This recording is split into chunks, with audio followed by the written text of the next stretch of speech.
This is a light conversation with Rana Fares, who works in the IT industry and at the same time has a very unique passion, that is mountain climbing. Topic of discussion today is our passions and dreams. Rana, would you like to tell a little about yourself? Rana Fares. I'm Lebanese, and I grew up in a very small village on the mountains in Lebanon. Schooled in Lebanon and lived my whole childhood in Lebanon. And then I moved to Dubai for a career reason.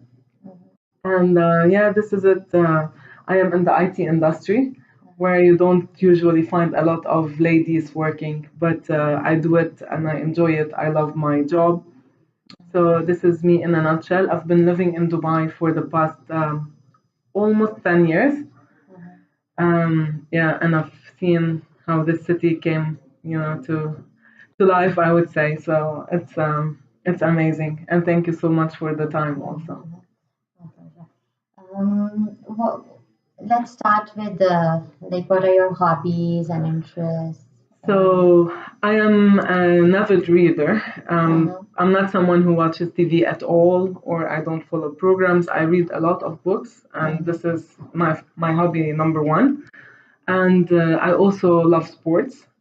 I exercise a lot, and my life-changing hobby was the mountain hiking. So I am a mountain hiker, and I do it usually on yearly basis. I choose a high mountain and I go summit that mountain. That's something adventurous and It is, interesting. yeah. So how did you discover yourself that you have this passion in this? So yeah, as I told you, I come from the village. It's a small town in the mountains in Lebanon. So I grew up, like waking every day to greenery around you, the sound of the river in my village, the sound of the birds. So the nature itself is part of my childhood, of the things that I relate to easily. But I also grew up with a huge fear of heights. And I still remember in my childhood, if my mom needs to get anything from the top of, for example, the cupboard in our house, I wouldn't take the stairs all the way up. So I wouldn't climb the ladder. I wouldn't change the bulb if it's burned. I wouldn't clean anything that is really high. I wouldn't even put my things in the closet if it is on a high shelf. So um, How did you overcome this fear? I mean, mountain climbing is all about the heights. yeah, so I think I was very lucky to have my mom as a mom because she's a lady who always pushed us in life and made us challenge ourselves, challenge our fears, and overcome them eventually. And during our childhood, we were not kind of allowed to say, I'm afraid of the dentist, for example, or I don't want to go to the doctor or something like this, because she was always encouraging us and saying, you should not fear, you're so strong. So she's kind of the person who made me believe in my power, in my ability to do this. But I did not venture into doing anything as like climbing or bungee jumping or apart from taking the a flight. This is the only thing that is high that I've done in my life before climbing the mountains. And one time I was discussing with a friend of mine, and she said, do you want to try and go for a hike in Nepal? And I did not dare telling her that, no, I cannot hike mountains. I'm very scared, because usually I present myself as if I'm a strong lady. So I went to Nepal, and it was amazing. It was a life-changing experience because I pushed myself further to overcome my fear of height, and second, I connected back with the nature that I'm missing so much. And third, because I was challenging myself and in a way like I was away from the usual and normal routine, I started discovering myself more. So I started understanding myself more, and I'm really convinced that those hikes that I do now I come back as a different person every time. So, tell me, how do you told that you are a village person and Yeah. living here in Dubai? How do you cope up with the city life? I just miss my village. That's all. No, it's I should admit that Dubai is an amazing city, and well, in fact, a lot of my friends ask me, where do you want to go next? Like to Europe, to the US, to Australia, to Canada. What is your next project? And I say Dubai. I don't want to leave the city. I want to stay here forever. First, because it treated me very well. It's a safe, beautiful place where the access to everything is possible. Nothing is forbidden. Like no knowledge is forbidden. I can, challenge myself. Even now, rock climbing is available in Dubai. Skiing is available in Dubai in a desert. So why would I want to move? But I also miss this feeling of waking up and going sitting on my mom's balcony, listening to the sound of the river. And this is something we really miss. But Dubai is amazing. It's an easy to live in city, a very safe to live in city. Would you like to share your last hiking experience? So yeah, my last hiking experience, I summited the highest mountain in Europe. It's called Elbrus. It's a mountain that falls in the Caucasus region, so on the borderline between Russia and Georgia. And the altitude of the mountain is 5,642 meters. Yeah, it was snow, ice all the time, so no joking. You So, cannot. tell me, what is that one factor that overcomes the fear and moves one forward towards the passion? I mean, one step towards, that the first step. How to take that first step? It's challenging. What's the thought process behind it? So I always relate my hiking experience to my life experience. And weird enough, I take my hiking decisions when I'm feeling down or I'm doubting my ability to do something. So I say, like for example, if I'm feeling like, oh no, this project I cannot really work on it, I then go and I book a hiking trip. And I do it because every time like when you look at the mountain, and it's really very, very weird. When you're at the feet of the mountain and you look at how gigantic, how big it is, I'm not finding the words anymore, how challenging it is, you feel like I'm not gonna be able to make it all the way to the top. But then you push yourself a step at a time, a breath at a time, a sip of water every time, keeping yourself warm, making sure that other people in the team are okay, carrying them along with you, focusing on those who are not okay to make them be okay. So it's weird. It's literally a step at a time, and then you find yourself on top of that mountain. And what I feel on top of the mountain is, okay, I did it. I made it. There is nothing that would be a very high obstacle for me. And I usually go choose another mountain. The following time, the mountain would be higher than the mountain I hiked before. So I did, for example, the 6,000, and next year I'm heading to 7,000. Okay, so you are raising your bar. It's always like this. Yeah. Okay, that's great. So, what are your next plans for towards this hiking? So there is a worldwide challenge called the Seven Summits, and those are the 7 highest summits on the 7 different continents. I'm already done with 2 of them. I've done the highest African summit, and I've done the highest European summit. The African one is the Kilimanjaro. I've done it in September of last year, and almost a year ago, and I've done the highest European in July of this year. Hopefully, I'm gonna summit the highest South American summit, which is called Aconcagua, next year. Hopefully, and then the project will continue. I promised myself that I should be summiting Mount Everest, but this is a long-term project. We'll see how You can come to what it. Pakistan for K2, K2, yes, yeah. after Everest.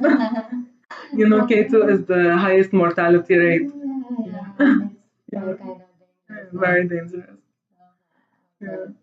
Um, how do you like the passions are only career related, career centric, or they can because your passion is quite different for what you're doing Yeah. at work. So how do you classify passions as they can be related to your career or they can be something other than that? So if you look at my case, specific case, it has nothing to do with my career. My passion has nothing to do with my daily life in Dubai. Um, but I classify it as a human experience because what I do as a passion, which is like the mountain hiking, changes me as a human in my daily interaction with people, in my daily interaction with my job, and how much I'm committed to deliver on my projects, how much I'm becoming fearless. Like if I go through a situation in life that is really hard to manage, I say I manage worse than this, so I should be able to manage this situation. So yeah, I cannot really classify. I know that there are passions that you classify, for example, something related to um, work. And I have a lot of colleagues who do this, right? So a lot of my colleagues have their mini workshop in the house and then they go try things, related to the products we sell or the strategy or IT discussions that we have. They come back the second day, oh, we tried this, this works, this does not work, which is amazing. They have a passion related to a profession or work or, like technology, something like this. And there are other people who have different kind of passions related to studies, for example.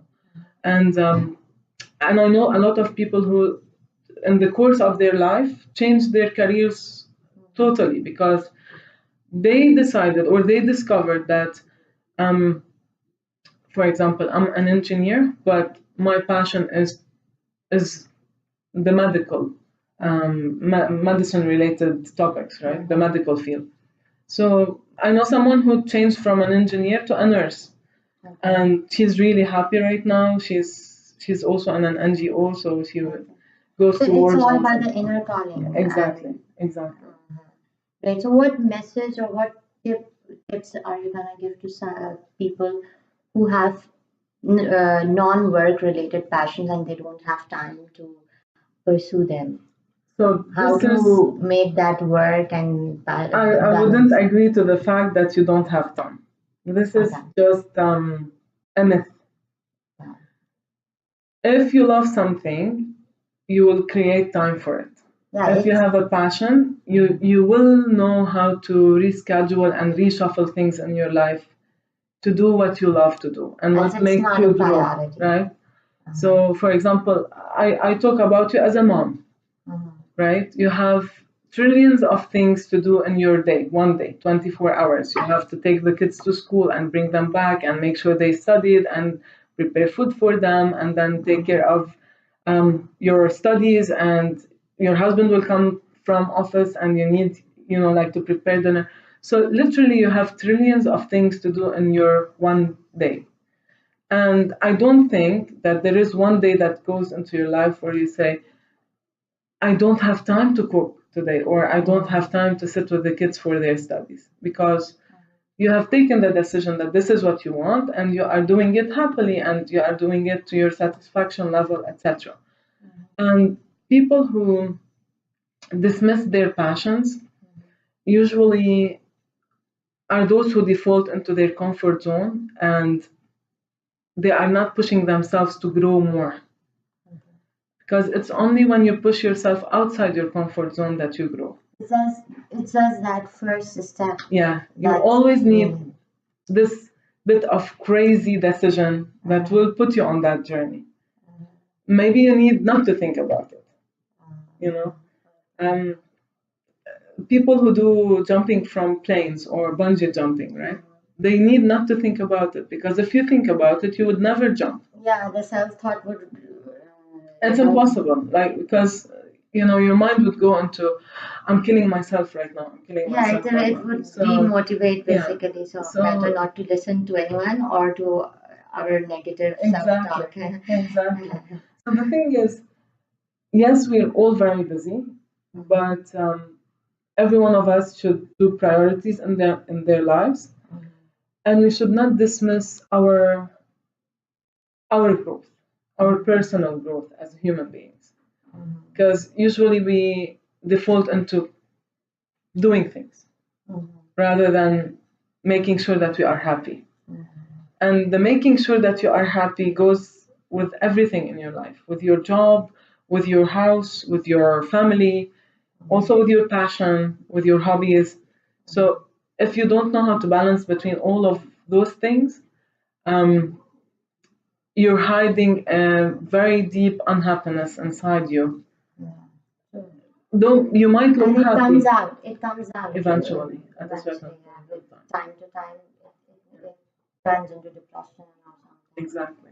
Okay. Exactly.